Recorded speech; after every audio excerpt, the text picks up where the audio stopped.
جو آدمی میرے بھائی دنیا کو مسافر خانہ نہیں سمجھتا نا, اور آخرت صرف مسافر خانہ سمجھنا کافی نہیں ہے, آخرت کا تصور بھی کہ یہاں جو قربانی دیں گے اس کا صلہ آخرت میں ملے گا. نبی صلی اللہ علیہ وسلم کی صحیح حدیث ہے, حتی الشوکۃ یشاکھا, ایک کانٹا بھی چبھتا ہے نا ایمان والے کے, اس کے بدلے میں بھی ایک گناہ معاف ہوتا ہے اس کا, اور ایک نیکی لکھی جاتی ہے.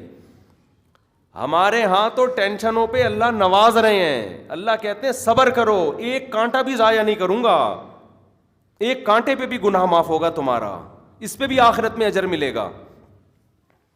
یہی سوچ کے مسلمان کو صبر آتا ہے کہ بھائی یہ پریشانیاں کس کی طرف سے ہیں, یہ اتفاقی حادثات نہیں ہیں. اتفاق سے کچھ بھی نہیں ہوتا اس دنیا میں, جو ہوتا ہے اللہ کے حکم سے ہوتا ہے. یوسف علیہ السلام کے بھائیوں کو اتفاق سے حسد ہوا, شیطان نے ورغلایا, کنویں میں ڈالا, پھر کنویں سے بازاروں میں فروخت ہوئے. یہ سارے کام اگر یوسف علیہ السلام یہ سمجھ رہے ہوتے نا اتفاق سے ہو رہے ہیں, تو پھر یوسف علیہ السلام کو صبر نہیں آتا. وہ کہہ رہے تھے میرے اللہ کی میرے ساتھ یہی مرضی ہے, بس میں اسی پہ خوش ہوں. اور خواب اللہ نے پہلے دکھا دیا تھا. خواب کیا آ رہا ہے کہ 11 ستارے سجدہ کر رہے ہیں, حالات خواب کتنے اچھے اچھے آ رہے ہیں, اور حالات کیا ہو رہے ہیں, کنویں میں جا رہے ہیں, مصر کے بازاروں میں فروخت ہو رہے ہیں, جھوٹی تہمتیں لگ رہی ہیں, اس میں بری ہو کے بھی جیل میں جا رہے ہیں.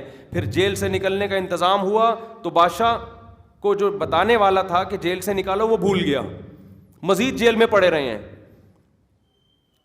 تو اگر ہم اور آپ میں سے کوئی ہوتے, ہم کہتے یار پتہ نہیں, یا تو مذہبی ہوتے تو کہتے کسی نے کچھ کیا ہوا ہے ہمارے اوپر. اگر مذہب کو نہیں مانتے تو ہم کہتے یار یہ اتفاق سے بندر سے جب ہم یہ بن سکتے ہیں تو یہ بننے کے بعد اتفاق سے کنویں میں بھی جا سکتے ہیں, کنویں سے نکل بھی سکتے ہیں.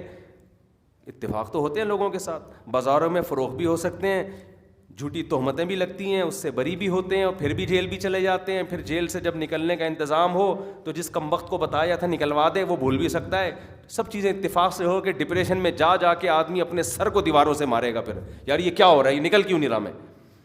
ادھر یوسف علیہ السلام جیل میں بھی اطمینان کے ساتھ, میرے رب کی مرضی میرے ساتھ یہی ہے. اگر یوسف علیہ السلام نقل کفر نباشت زلیخا کی دعوت قبول کر لیتے, خواہش بھی پوری ہوتی ناجائز, پیغمبروں میں نہیں ہوتی لیکن اٹریکشن تو ہوتی ہے نا ان میں بھی, ہاں اللہ ان کو گناہ سے روک دیتا ہے, ان کی حفاظت ہو جاتی ہے, تو خواہش بھی پوری ہو جاتی, جیل میں بھی نہ جاتے, اور دنیاوی لحاظ سے عیش و عشرت والی زندگی مل جاتی ان کو. لیکن وہ کیا کہہ رہے ہیں, مجھے رب السجن احب الی مما یدعوننی الی, اے اللہ جیل کی زندگی مجھے اس زنا سے زیادہ محبوب ہے جس کی طرف یہ مجھے بلا, میں جیل جانا پسند کر لوں گا. کیوں؟ وہ جیل ٹینشن ہے لیکن وہ اللہ کی مرضی سے ہے, یہ خوشی ہے مگر اس میں اللہ کی مرضی شامل نہیں ہے. وہ خوشی جو اللہ کی رضا کے بغیر ہو وہ عذاب ہے, وہ ٹینشن جس پہ خدا راضی ہو وہ آخر میں والعاقبۃ للمتقین, انجام اچھا نیک لوگوں کا ہی ہوگا, انجام کے لحاظ سے وہ اچھا ہے. سمجھ میں نہیں آ رہی میرا خیال ہے بات. تو مسلمان تو بھائی, اور کمال کی بات یہ ہے کہ مسلمان کے پاس ایک اور بہترین آپشن ہے. اگر آپ کی اپنی حماقتوں سے کوئی پریشانی آئی ہے نا, تو علماء کہتے ہیں یہ پریشانی میں آپ کو ثواب بولو نہیں ملتا, کیونکہ یہ اللہ کی طرف سے نہیں, یہ آپ کی اپنی حماقت. شوگر کا مریض 2 لڈو کھا گیا, سو پتہ ہے کہ میرے شوگر بڑھے گی, پھر لیٹا ہوا ہے, تو اس کا خطرہ ہے کہ آپ کے گناہ معاف نہیں ہوں گے کیونکہ آپ نے تو ناجائز کام کیا. لیکن ایک بہترین آپشن یہ ہے کہ بھائی توبہ کر لو, تو پھر یہ بیماری کیا بن جائے گی, رحمت. آپ کو شوگر تھی, آپ نے 2 لڈو کھائے, آپ کو منع کر رہے تھے نہیں کھاؤ, یہ رسگلے آپ کے لیے نہیں ہیں. آج کل تو جس کو شوگر نہیں ہے وہ لڈو کھا کے لیٹ جاتا ہے, صحتوں کا حال یہ ہو گیا ہے. لیکن آپ نے غلطی کی اور لڈو کھا کے آپ لمبے ہو گئے. اب آپ کو خیال آ رہا ہے یار اس شوگر پہ تو مجھے, اس ٹینشن پہ تو مجھے ثواب نہیں ملے گا کیونکہ یہ تو میری اپنی ہاتھوں کی پیدا کردہ ہے. توبہ کر لو, اے اللہ میں نے جو یہ 2 لڈو کھائے تھے مجھے, دیکھو توبہ صرف گناہوں سے نہیں ہوتی, لڈوؤں اور رسگلوں پہ بھی ہوتی ہے, خوب سمجھ لو, کیونکہ وہ بھی ناجائز کھانا گناہ ہی ہے. آپ کہہ رہے ہوں گے یار توبہ کروانی ہے تو مفتی صاحب کچھ کسی اور گناہ سے کروا لو, لڈو سے کیوں؟ شوگر کے مریض اگر لڈو کھا رہا ہے اس کو پتہ ہے کہ نقصان ہوگا, تو یہ اس کا مطلب گناہ ہی کر رہا ہے یہ. فقہا نے تو یہاں تک لکھا ہے کہ جو لقمہ آپ کو سیر کر دے اور اب پتہ ہے کہ یہ والا لقمہ ٹینشن کے علاوہ کچھ نہیں دے گا. دیکھو جب دعوت میں ہم کھاتے ہیں تو ہمارا معدہ ایک وقت میں آ کے بتا دیتا ہے بس اب مزید کی ضرورت نہیں ہے, فل ہو گیا, جتنی طاقت تجھے چاہیے نا کمپیوٹر کے کی بورڈ پہ انگلیاں چلانے کے لیے, اتنی طاقت تجھے 6 پراٹھوں سے حاصل ہو گئی ہے. میں اس لیے کہہ رہا ہوں کہ پراٹھے تو اتنے کھائے جا رہے ہیں اور ایکسرسائز یہ ہو رہی ہے بس یہ. تو اس کے بعد جب آپ مزید لقمہ کھاتے ہو تو بعض فقہا نے لکھا یہ ناجائز ہے, اس لیے کہ اب یہ سوائے نقصان کے کچھ بھی نہیں دے گا. تو اپنے آپ کو ہلاکت میں ڈالنا کہاں سے جائز ہو گیا بھائی؟ تو قرآن میں اللہ نے منع کی اپنے آپ کو ہلاک مت کرو, اپنی قبر اپنے ہاتھوں سے مت کھودو, دوسرے کھود کے قبر میں ڈال دیں وہ ٹھیک ہے, خود نہیں قبریں کھودو اپنی. تو اب جو شخص بھی یہ کام کر رہا ہے اگر اس کو احساس ہو گیا کہ یار میں نے غلط کیا تو اب توبہ کر لے. یہ بیماری جو اللہ کی طرف سے عذاب تھا یہ عذاب کیا بن جائے گا توبہ کے بعد؟ رحمت بن جائے گا. ہمارے حضرت کے پاس ایک خاتون کا کیس آیا,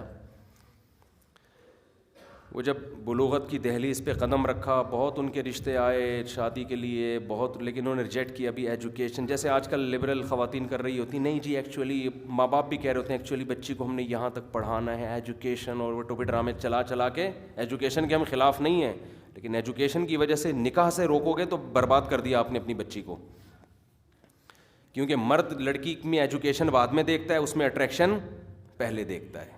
بعض لوگوں کو آدمیوں میں اٹریکشن ہوتی ہے, وہ لوگ ہیں جن کی فطرت اللہ نے مس کر دی. دنیا میں اللہ کا ان پر عذاب ہوتا ہے, ورنہ مرد کو کبھی کسی مرد کی طرف رغبت نہیں ہوتی.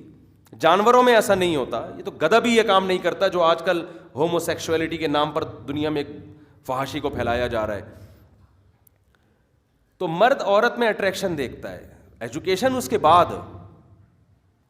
لیکن اب کیا ہوتا جو آج کل لڑکیوں میں ہو رہا ہے کہ نہیں جی پڑھنا ہے, ماسٹر کرنا ہے, پھر پی ایچ ڈی کرنا ہے, پھر اسٹیبل ہونے کے بعد کہیں دیکھیں گے.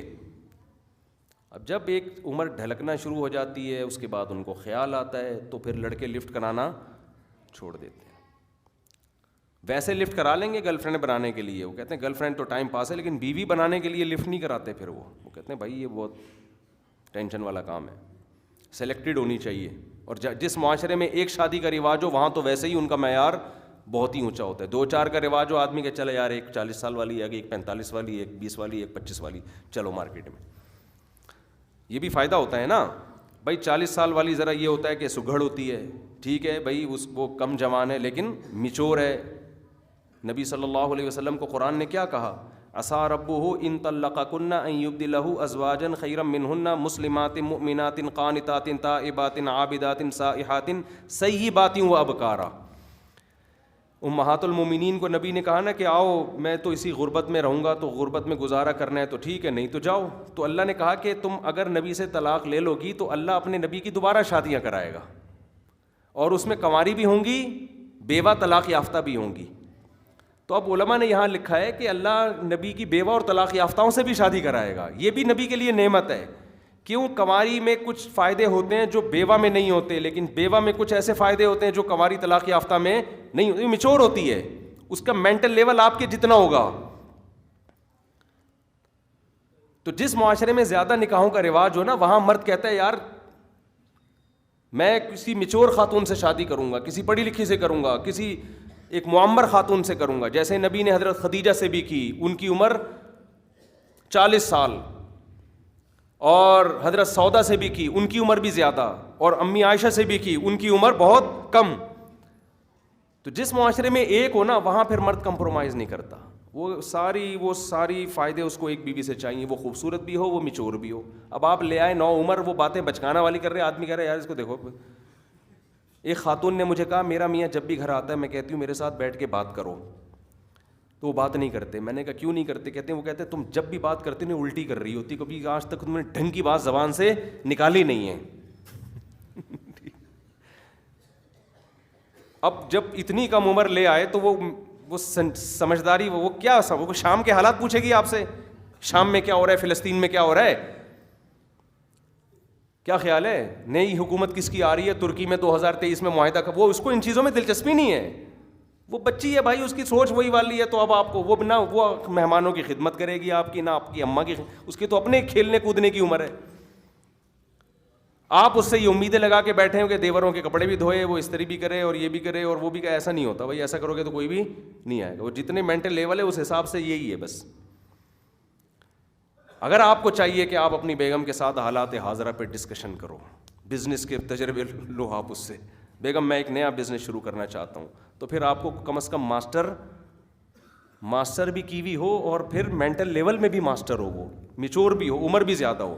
جیسے ہمارے نبی پر جب پہلی دفعہ فرشتہ آیا, آپ پریشان ہوئے, حضرت خدیجہ سے جا کے آپ نے مشورہ لیا کہ کیا کرنا چاہیے مجھے.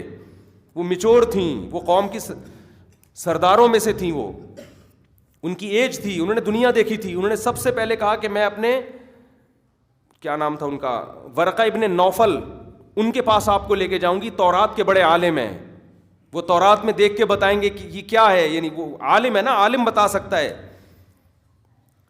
اسی وجہ سے نبی کو حضرت خدیجہ کے دنیا سے جانے کا جتنا افسوس ہوا, اتنا افسوس کسی اور کے جانے کا نہیں ہوا, کیونکہ ہر غم میں حضرت خدیجہ نے آپ کا ساتھ دیا ہے, ہر غم میں, مالی لحاظ سے بھی سپورٹ کیا, سب سے پہلے ایمان بھی لے کر آئیں اور تسلی دی آپ کو. تو یہ جو ایک بار بار میں ٹاپک چھیڑتا ہوں نا, خود ہی چھیڑ رہا ہوتا ہے آج کل, یہ آٹومیٹک ہو گیا ہوں میں اس پہ, ٹھیک ہے نا, آٹومیٹک موڈ پہ آ گیا ہوں میں, گھوم پھر کر وہ خود بخود آ جاتا ہے, آپ کو دیکھ کے آ جاتا ہے بس. یہ تو یہ اسی وجہ سے ہے کہ جب ایک ہے تو پھر رشتوں میں مشکلات تو ہوں گی بھائی, پھر تو ہر آدمی کا معیار بہت اونچا ہوگا. تو اس کا نتیجہ, تو وہ ہمارے حضرت کو کسی نے کہا کہ بھائی میری بیٹی تھی, ہم نے شادی نہیں کی, وہ ایجوکیشن پڑھا پڑھو کہ اب اتنی عمر ہو گئی ہے, اب رشتے ہی نہیں آ رہے, اب ہم ٹینشن میں, ڈپریشن میں, اسٹریس میں. تو حضرت نے فرمایا یہ جو آپ کو سزا ملی ہے نا, یہ آپ کی اپنی حماقت ہے, یہ اللہ کی طرف سے نہیں ہے. اور وہ تو اس سے تو انسان اور ڈپریشن میں جاتا ہے کہ یار اس ٹینشن میں ثواب بھی نہیں مل رہا ہے. تو فرمایا آپ توبہ کر لو, تو اب اس ٹینشن میں اللہ شوہر دے نہ دے, ثواب بہرحال دے گا, ٹھیک ہے نا. توبہ کر لو, باپ بھی توبہ کرے, لڑکی بھی توبہ کرے, بھائی ہم سے غلطی ہوئی ہے, توبہ استغفار کرو. اب کیا ہوگا, اب یہی آزمائش گناہوں کے معافی کا ذریعہ بن جائے گی. آپ کہہ سکتے ہیں اس توبہ کرنے سے رشتے آنے شروع ہو جائیں گے. خوب سمجھ لو, دنیا کے اصول, اللہ کا قانون یہ ہے, آخرت کے اصول کچھ اور ہیں, دنیا کے اصول کچھ اور ہیں. دنیا کا اصول یہ ہے کہ جو کامیابی کے اسباب اختیار کرے گا دنیا میں کامیابی اس کو ملے گی. آخرت کے اصول یہ ہیں کہ جو آخرت کی کامیابی کے اسباب اختیار کرے گا آخرت میں اس کو ملے گی. آخرت کی کامیابی کا سبب ہے گناہوں سے توبہ, وہ آپ نے کر لی, آخرت میں کامیابی ہو جائے گی. دنیا میں کامیابی کا سبب صرف توبہ نہیں ہے, دنیا میں کامیابی کا سبب یہ ہے کہ جب آپ کی بچی کے رشتے آ رہے تھے اس وقت ہاں کرنی چاہیے تھی, دیر کر دی, اب اللہ کی مشیت پر ہے, ہو بھی سکتا ہے اور نہیں بھی ہو سکتا, زیادہ تر کا تو نہیں ہوتا. سمجھ میں نہیں آ رہی بات؟ تو حضرت نے فرمایا اب آرام سے بیٹھ جائیں, کوئی اللہ کرا دے اچھا تو ٹھیک ہے, نہیں تو صبر کریں. اسی میں